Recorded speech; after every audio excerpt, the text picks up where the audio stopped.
Hello दोस्तों, आज हम इस वीडियो में बात करेंगे कि कैसे अगर हमारी डेटा की डिस्क्रिपेंसी इस पोर्टल में आती है तो उसको हमें कैसे रिजोल्व करना होता है। सबसे पहले हम बात करते हैं कि जब हम पोर्टल को यूज़ करते हैं तो सबसे पहले हम कौन कौन सी इनपुट्स हम पोर्टल को प्रोवाइड करते हैं। सबसे पहले हम एक रिजल्ट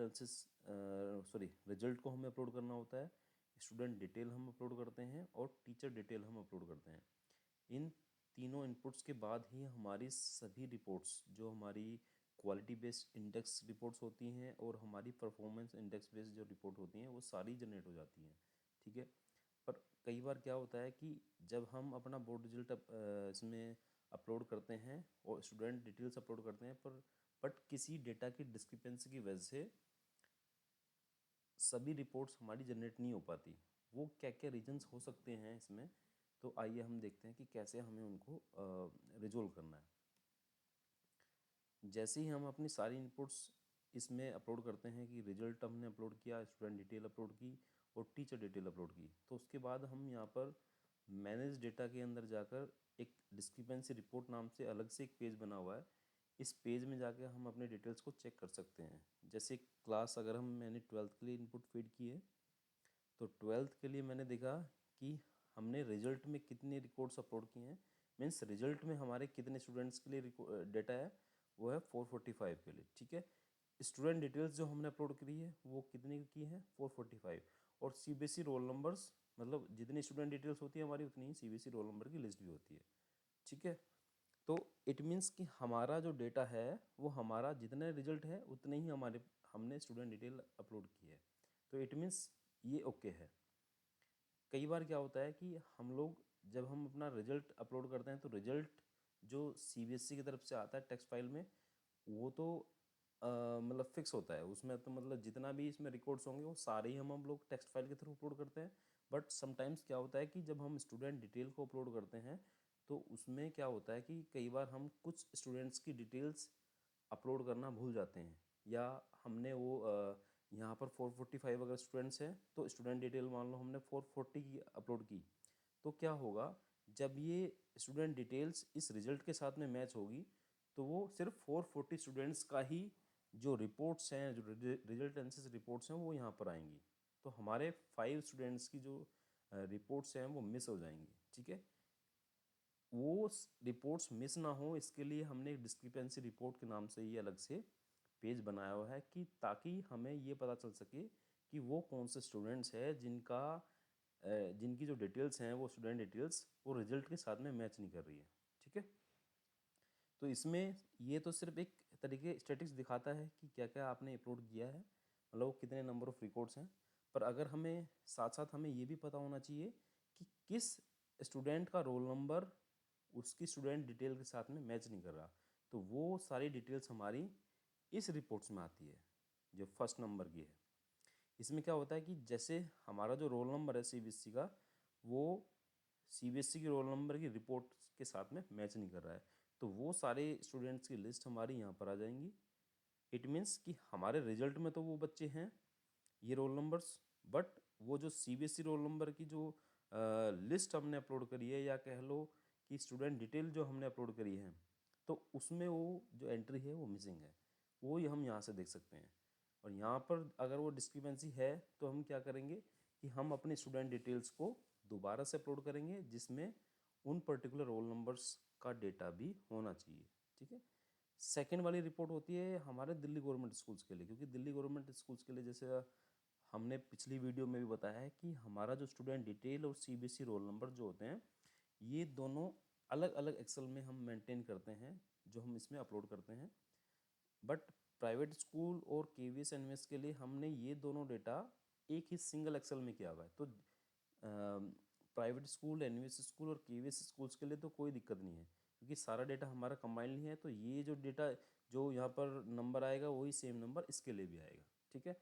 बट कई बार क्या होता है कि दिल्ली गवर्नमेंट स्कूल्स के केस में क्या होता है कि हमने स्टूडेंट डिटेल तो अपलोड कर दी 440 की, और सीबीएसई रोल नंबर हमने अपलोड करे हैं 442 के। तो इट मीन्स कि ये दोनों अलग अलग हैं। तब उस केस में क्या होगा कि ये सेकंड नंबर की जो रिपोर्ट है ये हमें बताएगी कि कितने स्टूडेंट्स मीन्स कितने स्टूडेंट्स का डेटा स्टूडेंट डिटेल में है बट वो मिसिंग है हमारे CBSE रोल नंबर रिपोर्ट में। तो यहाँ से हम उन स्टूडेंट्स की आईडी के थ्रू हम पता लगा सकते हैं कि इनकी आईडी तो ये है बट इनके रोल नंबर हमने CBSE रोल नंबर रिपोर्ट में एंटर नहीं किए हुए हैं। तो हम फिर क्या करेंगे, उसके बाद हम अपने CBSE रोल नंबर रिपोर्ट वाली जो एक्सेल है उसमें उन बच्चों की जो डिटेल्स हैं वो फिल करेंगे और उसको दोबारा से अपलोड करेंगे। तो फिर हमारी वो डिस्क्रिपेंसी वहाँ से रिजोल्व हो जाएगी। तो इट मीन्स कि हमारा जो रिजल्ट का जो रिकॉर्ड्स हैं वो स्टूडेंट डिटेल्स और CBSE रोल नंबर रिपोर्ट हमारे सारे मैच करने चाहिए। जैसे ही वो मैच हो जाएंगे इट मीन्स कि सारी रिपोर्ट्स में हमारा जो डेटा है वो करेक्टली आ जाएगा। तो इसके बाद में क्या होता है, इसके बाद अब की बार एक और चीज़ है इसमें, रिफ्रेश डेटा। तो यूजुअली क्या होता है कि जैसे हम अपनी जो रिजल्ट हम अपलोड करते हैं, स्टूडेंट डिटेल्स हम अपलोड करते हैं, तो जैसे ये दोनों जो इनपुट्स हम अपलोड करते हैं तो ऑटोमेटिकली क्या होता है कि हमारा जो सिस्टम है वो हमारी इनपुट्स को प्रोसेस कर लेता है। बट रेयरेस्ट कभी कभार होता है कि अगर वो किसी टेक्निकल एरर की वजह से हमारा डेटा प्रोसेस नहीं कर पाता है तो उस केस में हम उसको यहाँ से अब मैनुअली हम ट्रिगर कर सकते हैं, ठीक है, रिफ्रेश डेटा में जाकर। तो इसको मैनुअली ट्रिगर करने से पहले हम एक बार इसका स्टेटस भी अगर चेक कर सकते हैं कि जब हमने अपनी फ़ाइल को अपलोड किया है तो फाइल को अपलोड करने के टाइम पे उसका स्टेटस क्या रहा। जो जब हम अपनी कोई किसी फाइल को अपलोड करते हैं उस अपलोड करने के टाइम पे जो रिफ्रेश होता है तो उसका ये स्टेटस यहाँ पर शो करता है कि सक्सेस है। जैसे मैंने 12th क्लास के लिए जब हमने ये फाइलें अपलोड करी हैं, बोर्ड रिजल्ट अपलोड किया है, स्टूडेंट डिटेल अपलोड किया है, तो तब का स्टेटस यहाँ पर शो कर रहा है सक्सेस। इट मीन्स हमें अलग से इसको ट्रिगर करने की ज़रूरत नहीं है। मतलब 99.9% क्या होता है कि अगर हमने सारा डेटा अच्छे से अपलोड किया है तो आपको इस पर्टिकुलर सेक्शन के बारे में चिंता करने की ज़रूरत नहीं है कि ऑटोमेटिकली सिस्टम अपने आप उसको डेटा को रिफ्रेश करता है। बट समटाइम्स क्या होता है कि 0.001% क्या होता है कि अगर कुछ डेटा में डिस्क्रिपेंसी की वजह से वो ट्रिगर नहीं हो पा रहा है तो तब आप यहाँ पर रिफ्रेश डेटा में जाकर उस पर्टिकुलर क्लास का डेटा रिफ्रेश कर सकते हैं। जैसे आप रिफ्रेश करोगे तो एक पॉपअप आएगा कि आपका डेटा रिफ्रेश हो गया है। और अगर आप इसको स्टेटस में जाकर चेक भी करोगे तो जैसे ही मैंने मैनुअल इसको ट्रिगर किया है, अभी आप देख रहे हो कि मैंने 12th क्लास का डेटा रिफ्रेश करने के लिए मैनुअली ट्रिगर किया है, उसका स्टेटस भी आ गया और उसका टाइम स्टैम्प भी आ गया कि अभी मैंने थोड़ी देर पहले ही, मतलब 2 सेकंड्स पहले ही मैंने इसको ट्रिगर किया है। ठीक है, तो रिफ्रेश डेटा जैसे हम करते हैं वैसे तो ये जैसे आप फाइल अपलोड करोगे तो ऑटोमेटिकली रिफ्रेश डेटा हो जाता है, ठीक है, 99.9% केस में। बट अगर मैनुअल भी आप करना चाहते हो तो यहाँ से कर सकते हो। मैनुअल उसी केस में करना है अगर ये यहाँ पर फेल्ड आता है। जैसे 10th क्लास का हमारा डेटा इनकम्प्लीट है तो जब इसमें फाइलें अपलोड करी होंगी तो सिस्टम ने ऑटोमेटिकली उसको ट्रिगर किया अपने आप, बट वो किसी इन रीजन्स की वजह से वो रिफ्रेश सक्सेसफुल नहीं हो पाया। तो ये बात है रिफ्रेश के केस में। जैसे ही हमारा रिफ्रेश अगर सक्सेस होता है तो हमारी सारी रिपोर्ट्स हमारी ओके हो जाती हैं, ये सारी रिपोर्ट्स हमारी में डेटा आ जाता है।